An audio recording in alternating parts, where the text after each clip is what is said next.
Ahí.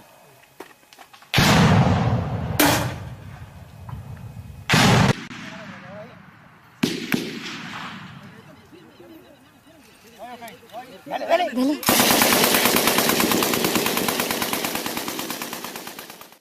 Granada en el oriente antioqueño. De esta pesadilla la población civil todavía no se repone. 7 guerrilleros, 3 policías y 2 civiles murieron. Habría 20 desaparecidos. La guerrilla sigue en la zona y hay intensos combates. María Córdoba de las FARC arrasó la población de Granada a 1 hora de Medellín. El violento ataque duró 18 horas y todavía en los alrededores de la población hay combates entre el ejército y guerrilleros que se retiran de la población. 2 civiles y 3 policías resultaron muertos. 7 guerrilleros también cayeron en los combates. Por lo menos 20 personas podrían estar bajo los escombros que quedaron después de la toma. Todo el número de muertos a 15 civiles y 5 policías. Los desolados habitantes tienen como futuro inmediato un éxodo masivo del lugar. Administración de Granada tramita seguro para atender a los damnificados. Ya empezó hoy a ser mucho más evidente. Bajo los escombros fueron encontrados los cuerpos de 2 niños, 7 adultos civiles y 6 uniformados. Además de ellos, hay... Así iniciaban los noticieros el 6 de diciembre del año 2000, época en la que se recrudecía la guerra en Granada, un municipio ubicado en el oriente antioqueño, anunciando la explosión de un carro bomba en una zona residencial. En el siguiente informe, usted conocerá la historia de uno de los pueblos más azotados por la violencia a lo largo y ancho del país. Granada, municipio conformado por 52 veredas, un corregimiento denominado Santa Ana y los centros poblados denominados Los Medios, Galilea y La Quiebra, se encuentra localizado en la cordillera central de los Andes, al oriente del departamento de Antioquia. Este pueblo, de tierras fértiles y fundado en 1970, está ubicado a 77 kilómetros de Medellín por la vía que conduce a Bogotá. A mediados de los años 80, las FARC, con los frentes 9 y 47 y el ELN, iniciaron su incursión en Granada. Sin embargo, la presencia fuerte de ambos grupos armados se produjo entre 1988 y 2008, con confrontaciones abiertas a partir de 1997.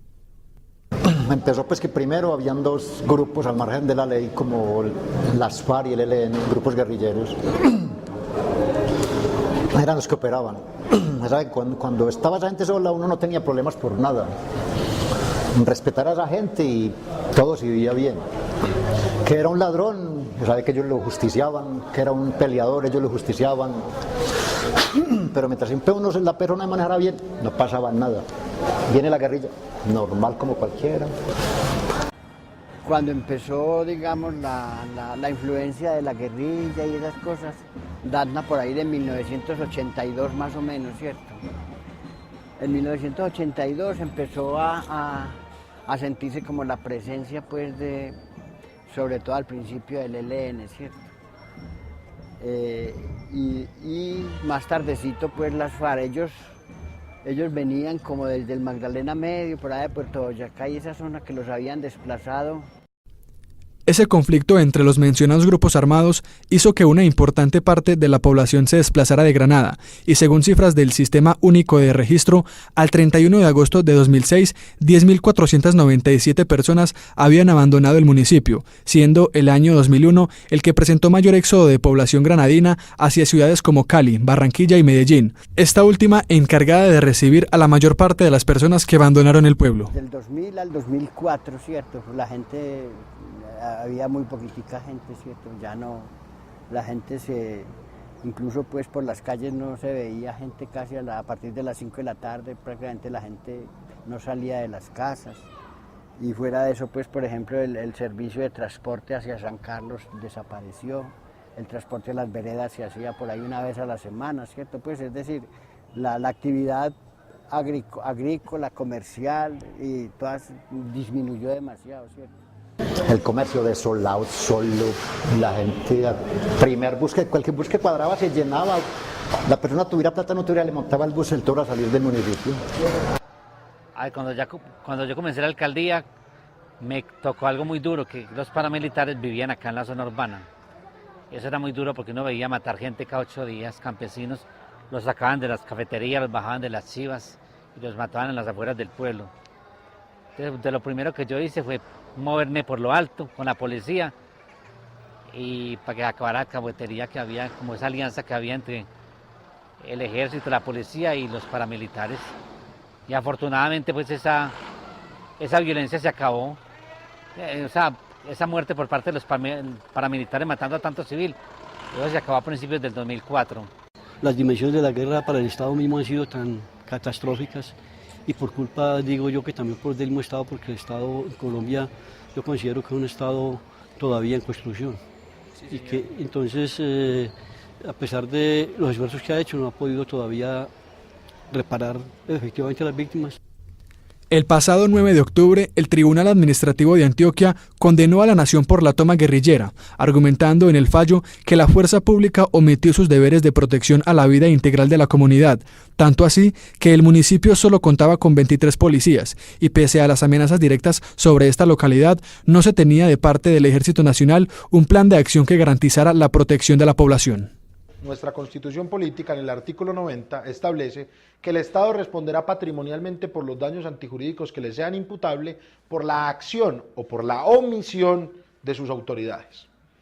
En el caso de Granada, tenemos que la fuerza pública se había enterado días antes de que existía un plan de ciertos grupos armados, específicamente las FARC y el ELN, de hacer una toma guerrillera a ese municipio antioqueño. La respuesta de la fuerza pública fue enviar unos pocos militares de una fuerza contraguerrilla, y cuando recibieron el ataque el 6 y 7 de diciembre del año 2000, durante 2 días con carrobomba, con un asedio, no hicieron la respuesta necesaria, no se hicieron presente las fuerzas militares y dejaron al pueblo desprovisto de cualquier vigilancia, que terminó afectando la vida cruelmente de 19 personas que resultaron muertas, de 21 personas que resultaron heridas y de muchos otros bienes materiales que se dañaron. Si el Estado sabía que esa toma guerrillera se iba a realizar, si el Estado no acudió a esa toma guerrillera en la debida forma, y si el Estado no cumplió con los deberes que le eran exigibles producto del contrato social y del mandato del artículo 90 de la Constitución, debe responder patrimonialmente por los daños antijurídicos que se hayan causados por esa omisión. Según el mismo fallo, cuando ocurrió el ataque, los granadinos estuvieron a merced de los insurgentes por espacio de 20 horas, sin que recibieran apoyo de las fuerzas militares, lo cual se tradujo en una flagrante violación de los derechos fundamentales de los habitantes de la zona, así como a las normas del derecho internacional humanitario, habida cuenta la multiplicidad de masacres, desplazamientos y en general, el terror y zozobra constante a la que terminaron sometidos los granadinos. Como ocurre en la física, a una acción siempre hay una respuesta de reacción, y esa fue la que tuvimos los habitantes y toda la dirigencia que en el oriente antioqueño identifica que hay que construir un espacio de reconciliación que nos haga posible la vida.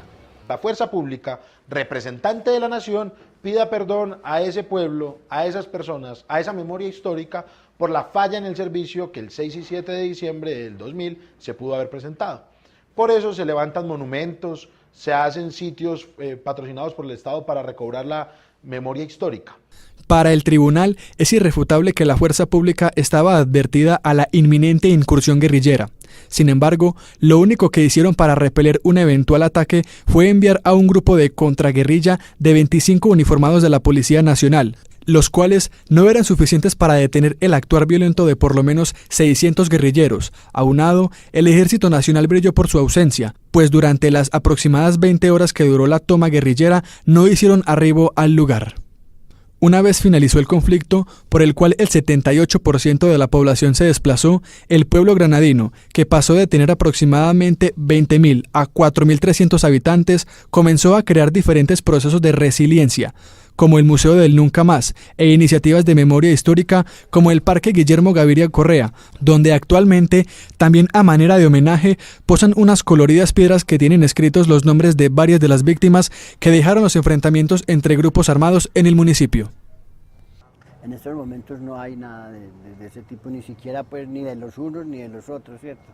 Ni el ejército, ni la guerrilla, ni los paramilitares están pues en estos momentos aquí. Ya hace mucho tiempo que no ocurre pues ningún acontecimiento así de ese tipo. No hay muertes pues violentas tampoco, ¿cierto? Las muertes violentas también desaparecieron. Y la gente pues una que otra retornaba alguna gente, ¿cierto? Pues de estos desplazamientos tan fuertes que se dieron, de lo primero que yo hice fue fomentar mucho el retorno de los granadinos, tanto al pueblo como a la zona rural. Es así como con paisanos, con personas particulares que se vincularon aportando unos dineros Y yo recuerdo que le dábamos 1.200.000 a cada familia que retornaba, le damos 50.000 pesos semanales, como por 2 meses, y 800.000 pesitos para que arreglaran la casa, para que sembraran, cogieran herramientas. Y le cuento que nos dio muy buen resultado y vino mucha gente otra vez a las veredas y a la zona urbana. Asimismo, con el retorno del 54% de habitantes que fueron desplazados de Granada, de los cuales muchos se reencontraron con sus costumbres campesinas, renació la esperanza de una vida tranquila, respirando un aire más puro, un aire que en la actualidad no se ve contaminado por el humo de las bombas ni por el estruendo de los disparos que años atrás eran tan comunes tanto en la zona urbana del municipio como en la rural. Hoy, en lugar de esos disparos y explosiones, en Granada se escucha el sonido de tambores, redoblantes, bombos, platillos, trombones, trompetas y muchos instrumentos más que son interpretados por los jóvenes de la banda marcial del municipio.